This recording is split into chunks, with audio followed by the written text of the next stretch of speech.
आपका किया गया भजन, आपका किया गया मंत्र जाप, जब आप करने के लिए बैठें, उपास करें, मंत्र जाप करें, कीर्तन करें, तो आप जब जप करने या कीर्तन करने या मंत्र जाप करने या उपास करने के लिए जब तैयार हों और आगे बढ़ें, उपवास करते समय, तप साधना करते समय कोई परिवार का व्यक्ति आकर यदि आपका हाथ पकड़कर उठा दे या आपको अपशब्द कहे, तो ये श्रेष्ठतन नहीं हो। आप करो पशुपति व्रत,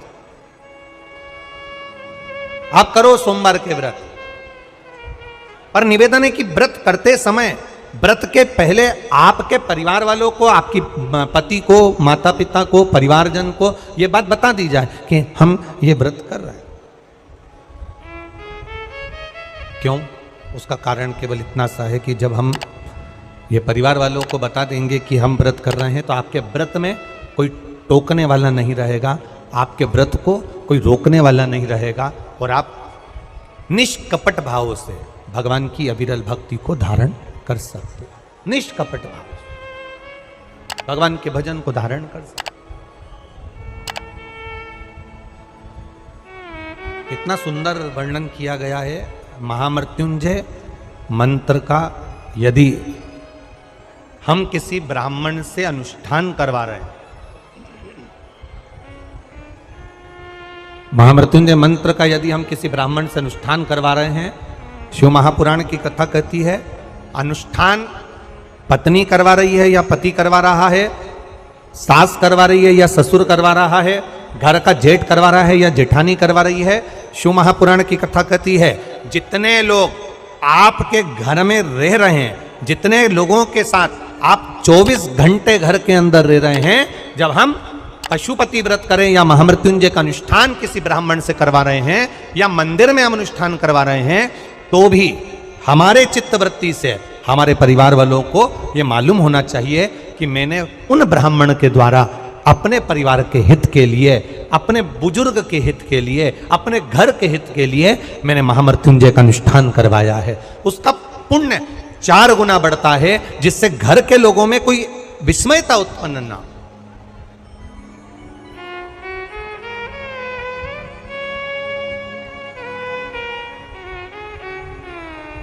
हमारे भीतर कोई विस्मयता उत्पन्न ना हो, हमारे मन के भीतर कोई भेदभाव उत्पन्न ना हो। और हम तो यहां तक कहेंगे, आप अगर शंकर जी के मंदिर में जा रहे हो, 1 लोटा जल चढ़ा रहे हो, शंकर जी के मंदिर में पहुंचकर 1 लोटा जल समर्पित कर रहे हो, तो भी आपके घर के लोगों को मालूम होना चाहिए कि ये पास वाले शिव मंदिर में गई है, मेरे पास के मंदिर में मेरा घर का बच्चा शंकर जी को जल चढ़ाने गया है, मेरा पति पास के मंदिर में शंकर भगवान को जल समर्पित करने के लिए गया है। ये घर के लोगों को ज्ञात होना चाहिए।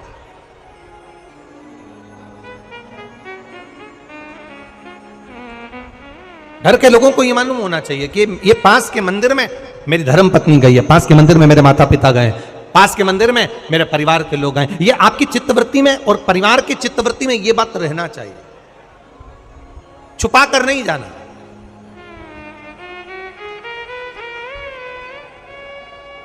छुपा कर भगवान के मंदिर में नहीं जाना, छुपा कर पशुपति व्रत नहीं करना। महाराज, शिव महापुराण की कथा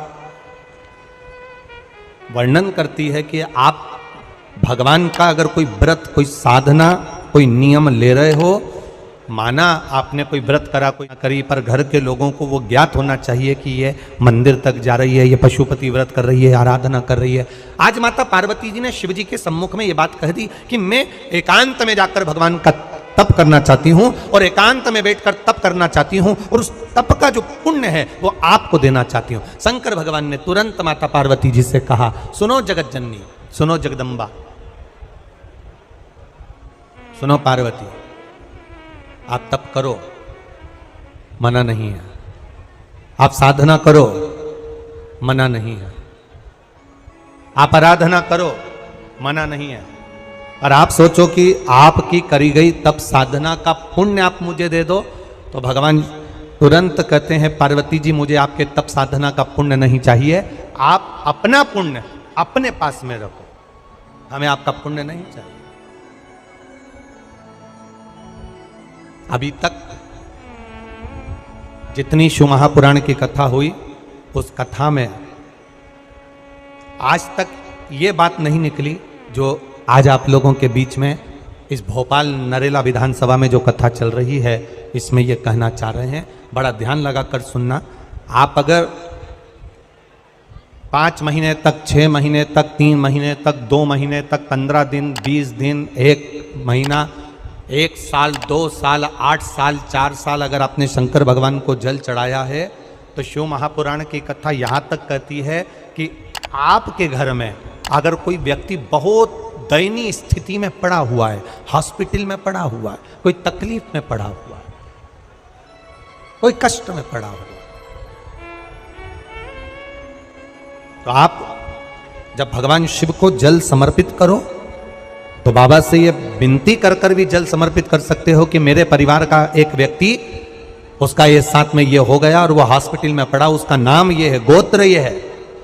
बाबा, हमने जो तप साधना करी है, हमने जो इतने महीने तक आपको जल समर्पित करा है, हमने जो बेलपत्र समर्पित करी है, मेरे बाबा आज स्वीकार करना। और जो हॉस्पिटल में पड़ा है, जो कर्जे में लदालूम पड़ा है, जो तकलीफ भोग रहा है, ऐसी कृपा करना बाबा कि मेरे 2 महीने जो मैंने जल चढ़ाया है, उस चढ़ाए गए जल का पुण्य मैं उसके खाते में देती हूं और उसको ठीक कर देना। यह पुण्य का भाग है।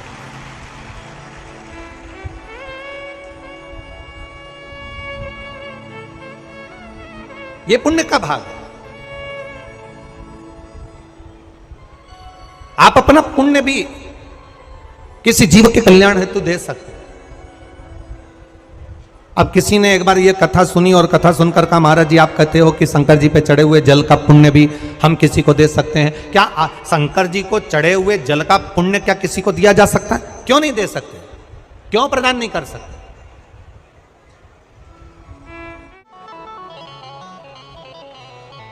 एक पुण्यता अपने भीतर एक विचार फिर करिएगा। बड़े बड़े सावधानी की कथा है। आप लोग सोचो कि यह कथा यहाँ से सुनी, यहाँ से निकाल दी, बच्ची कुची थी कपड़े में झटकार दी। यहाँ कथा अगर सुनने के लिए आए हो तो थोड़ा दिल लगाकर सुनना, मन लगाकर सुनना। हो सकता है एलईडियाँ थोड़ी बंद चालू हो, मना नहीं है, पर माइक की व्यवस्था आपके पास में है तो दिल लगाकर सुनो। जहाँ मौका मिल जाए वहाँ बैठकर अपना चित्त लगाकर सुनना, क्योंकि 3 घंटे में से केवल 2.5 घंटा आपको प्राप्त होता है। बाकी का पूरा समय आप लोग यहाँ सुबह 6 बजे से रात को 3 बजे से 4 बजे से इस कथा का इंतजार करते हो। शायद दुनिया की पहली कथा होती है शिव महापुराण की कथा, जिसको लोग रात को 4-4 बजे से 3-3 बजे से जगह संभाल कर बैठकर कथा सुनते हैं। तपती हुई धूप, भयंकर गर्मी, 2 किलोमीटर दूर तक पैदल चलकर आना और बैठने के लिए इतना 8-8, 9-9 पंडाल लगाए घर पर, 9-9 पंडाल भी फुल हैं। उन पंडालों में जगह नहीं। धूप में छाता पकड़ना, चादर पकड़ना, साड़ी पकड़ना और उसको पकड़कर बैठे रहना। तपती हुई धूप में जहाँ तहाँ बैठकर कथा सुनना, ये दुनिया की पहली कथा है जिसको लोग कभी भूल नहीं पाएंगे कि इतनी धूप में भी लोग कथा सुन सकते। इतनी धूप, इतनी गर्मी, और केवल एक जगह नहीं, जहां शिव महापुराण की कथा का रसतत्व होता है वहां लोग इंतजार करते हैं 3-3 बजे तक। इसको छूटने मत देना। ग्रहण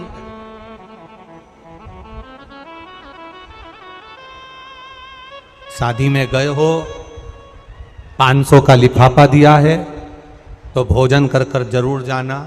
और कथा में धूप में चलकर आए हो तो भले आधे घंटे की सुनना, पर कथा में दिल लगाकर जरूर जाना।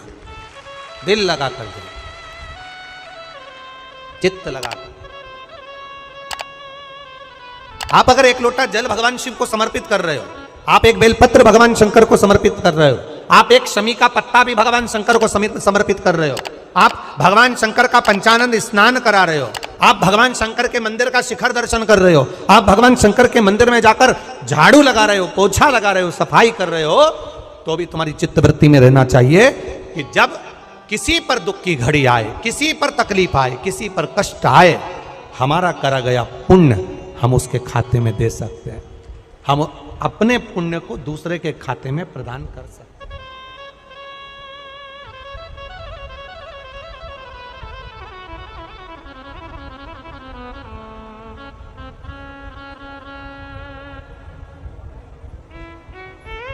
बेलपत्र,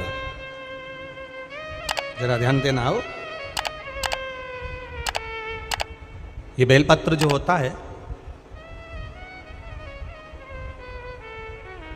इस बेलपत्र पर कभी कभी आपने देखा होगा कि कई लोग बीच वाले पत्ते पर चंदन लगा देते हैं। ये जो बीच का पत्ता होता है, इस पर लोग चंदन लगा देते हैं। शिव महापुराण की कथा कहती है,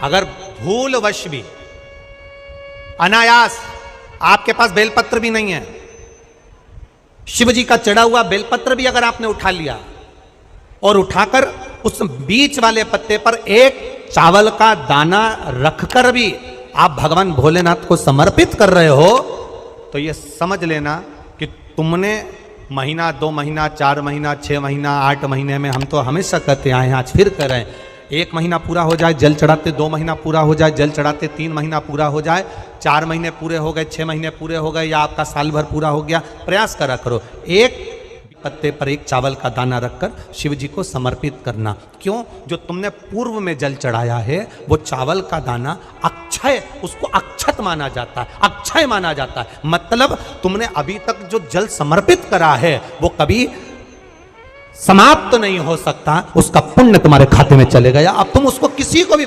प्रदान कर सकते।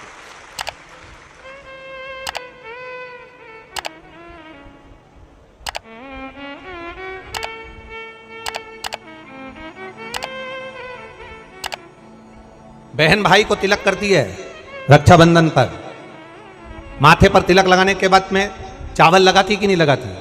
बोलो, जम के बोलो जरा। लगाती है? बोलते जाओ जरा। लगाती है, ठीक है। मंदिर में आप पूजन कर रहे हो, घर में कोई अनुष्ठान कर रहे हो, पंडित जी तुम्हारे मस्तक पर तिलक करते हैं तो चावल लगाते कि नहीं लगाते? बोलो बोलो, जम के बोलो। लगाते हैं। तुम्हारे घर में शादी ब्याह होता है तो तिलक करा जाता है तो चावल लगाया जाता कि नहीं लगाया जाता? लगाया जाता। सब समय पर चावल, मस्तक पर कंकु का तिलक, चंदन का तिलक, जो भी तिलक तुम्हारे मस्तक पर लगा है, कोई अगर लगाएगा शुभ कार्य में तो चावल जरूर लगाएगा। बस एक कार्य ऐसा होता है जिस समय पर मस्तक पर तिलक करा जाता है पर चावल नहीं लगाया जाता।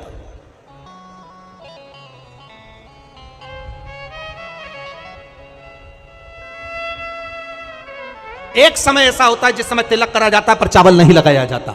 चावल का मतलब है अक्षय, मतलब बार बार भगवान ऐसा मौका लाए, बार बार भगवान ऐसी कृपा करे कि तुम ऐसा अनुष्ठान करते रहो, पुण्य करते रहो, सत्कर्म करते रहो, 16 सोमवार के व्रत करते रहो, चतुर्थी के व्रत करते रहो, तुम छठ की पूजन करते रहो, तीज का व्रत करते रहो, सोमवार का व्रत करते रहो, तुम्हारे घर में हमेशा ऐसे शुभ कार्य होते रहे। केवल अक्षय, अक्षत एक जगह पर नहीं लगाया जाता। कब नहीं लगाते अक्षत को? मस्तक पर तिलक करते समय अक्षत कब नहीं लगाया जाता? केवल एक समय पर। कब? जब घर में कोई शांत हो जाता है और शांत होने के बाद जब मस्तक पर पगड़ी का क्रम होता है, उस पगड़ी के क्रम पर तिलक तो लगाया जाता है पर चावल नहीं लगाया जाता।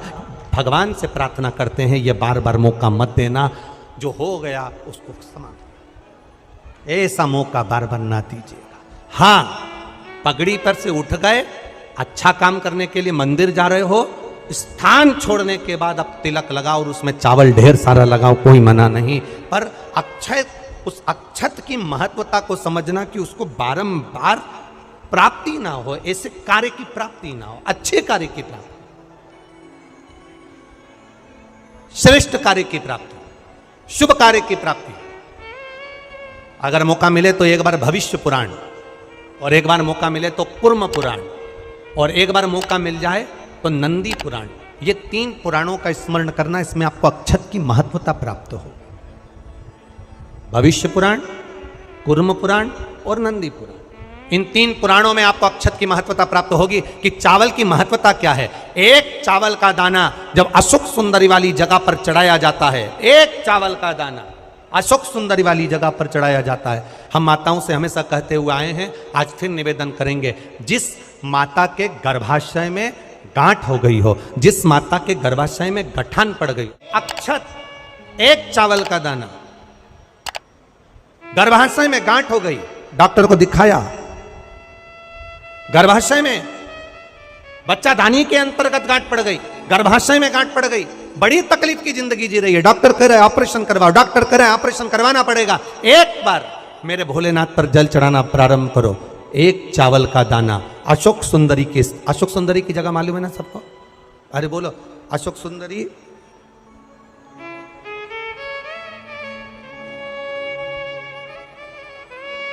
जैसे ये शिवलिंग, ये जलाधारी गोल माता पार्वती जी का हस्तकमल, यहां से जो जल बहता है, इधर गणेश जी का सीधे हाथ पर स्थान, इधर कार्तिकेय जी का स्थान, बीच में मोटी सी एक लाइन होती है शिवलिंग के सामने, वो अशोक सुंदरी का स्थान। कई बार वहां सांप बना होता है, कई बार अशोक सुंदरी का स्थान बना होता है। ये शिवलिंग, पार्वती जी का हस्तकमल, गणेश जी का स्थान, षडानंद कार्तिकेय जी का स्थान, बीच में अशोक सुंदरी का स्थान।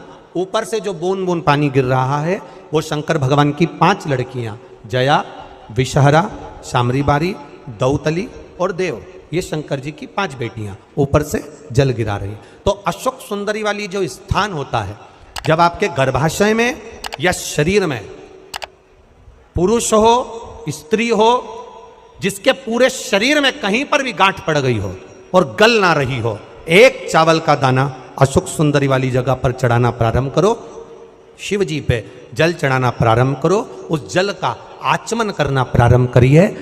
आप 3 महीना, 4 महीना, 5 महीना करते रहो, उसके बाद जांच जरूर करवाना हॉस्पिटल में जाकर कि गांठ गली कि ना गली। पर विश्वास रखो, भरोसो दृढ़ इन चरणन करो, श्री वल्लभ नक चंद्र छटाबिन सब जग माही अंधेरो। भरोसा मूर्ण होना चाहिए, भरोसा मूल हो।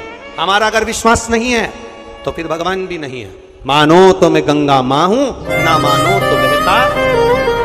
आपका अगर भरोसा करता है कि मैंने जल चढ़ाया और मेरा महादेव सुनेगा, आपने सोच लिया कि मेरा महादेव सुनेगा, महादेव सुनेगा। और आपने अंदाजा लगा, कई लड़कियां जब शादी करती हैं तो पहले से गलत सोच बनाकर आती हैं कि सास तो डेंजर होती है। कईयों के मन में भाव आता है सास बुरी होती है, सास अपशब्द कहती है, सास गाली देती है।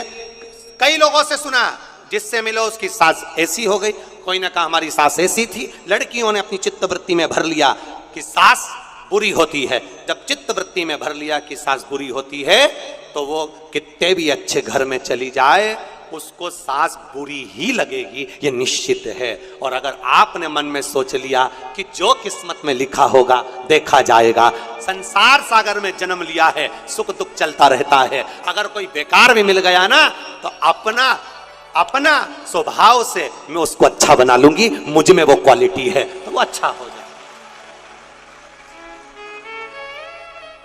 आप पहले से विचार कर लीजिए। आज के जमाने में लोगों को ना तो लिखना आता है ना विचार करना आता है। एक फेसबुक पर हमको तो आशीष ने बताया, एक फेसबुक पे लिखा हुआ था, एक फेसबुक पर किसी ने लिखा था, आज पुत्र रत्न की प्राप्ति हुई, सभी मित्रों का आभार। क्या लिखा था फेसबुक पे? अरे बोलो तो जम के, आज मेरे घर पुत्र रत्न की प्राप्ति हुई, सभी मित्रों का आभार। अब मित्रों का आभार क्यों दे रहा है? पुत्र तेरा है कि मित्रों का है?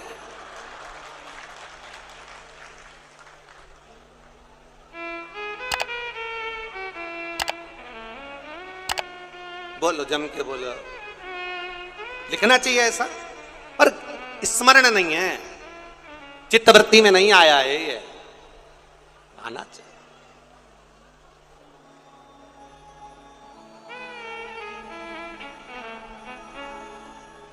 चित्तवृत्ति में आना चाहिए। आप क्या कर रहे हो, आप क्या प्रदान कर रहे हो, क्या लिख रहे हो, क्या बोल रहे हो, आपकी चिदानंद वृत्ति में यह आना चाहिए कि आप क्या कर रहे हो। आज मेरे यहां पुत्र रत्न की प्राप्ति हुई, सारे मित्रों का। क्या लिखा है तुमने, क्या प्रदान किया तुमने, विचार करो।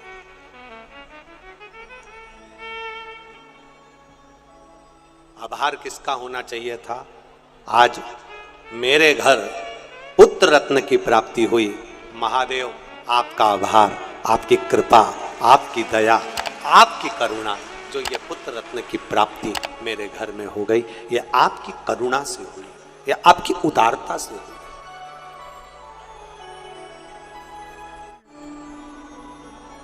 ये आपकी करुणा है, ये आपकी उदारता है।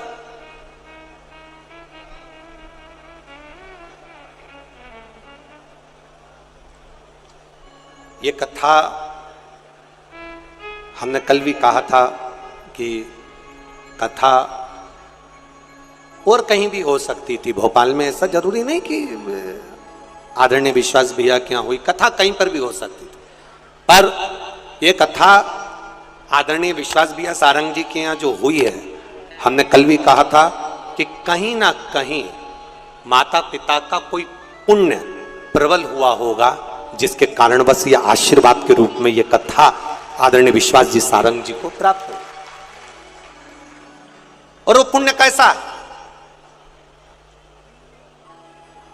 जब हमने पता करा तो हमारे स्मरण में आया कि जब स्वर्गीय श्री कैलाश नारायण जी सारंग जी बीमार पड़ गए और बीमार पड़ने के बाद जब दिल्ली में एडमिट हो गए और उनका इलाज चलता रहा, तब हम कभी भी जजमान परिवार से ये कुछ भी नहीं पूछते और ना हम उनसे बात करते हैं कि तुमने क्या करा क्या ना करा। हम तो हमारे जो सेवादार लगे रहते हैं, कार्यकर्ता लगे रहते हैं, उनसे पूछते रहते हैं। तो बताया कि गुरुजी विश्वास भैया सारंग भोपाल में उस समय पर भी मंत्रिमंडल में थे, जिस समय पर पिताजी का स्वास्थ्य खराब था, तो यहाँ पर संभालते हुए यहाँ पर भी सारी मीटिंग अटेंड करना और रात के समय जाकर अपने माता पिता की सेवा करना दिल्ली में, ये कोई सहजता का विषय नहीं होता। और उसी का पुण्य फल, उसी का एक आनंद, उसी का जो पुण्य है, उसी का जो पुण्य फल मिला है, वो ये मिला है, ये उसी का पुण्य फल, ये कोई सहज नहीं।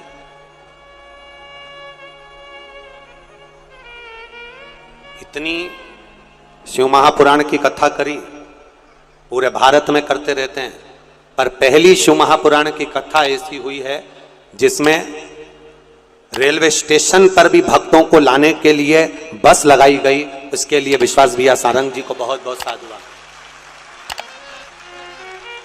आज तक जितनी कथा हुई, उस किसी कथा में कहीं पर भी रेलवे स्टेशन से कथा स्थल तक लाने के लिए भक्तों के लिए बस नहीं लगी, पर पहली कथा ऐसी थी जिसमें भोपाल के रेलवे स्टेशन से भक्तों को यहां तक लाने के लिए बसों को निःशुल्क चलाया गया। एक बार जोरदार ताली बजा, बहुत बहुत साधुवाद, बहुत बहुत साधुवाद। कोई परेशान ना हो, आनंद से पहुंचे लोग कथा। हाँ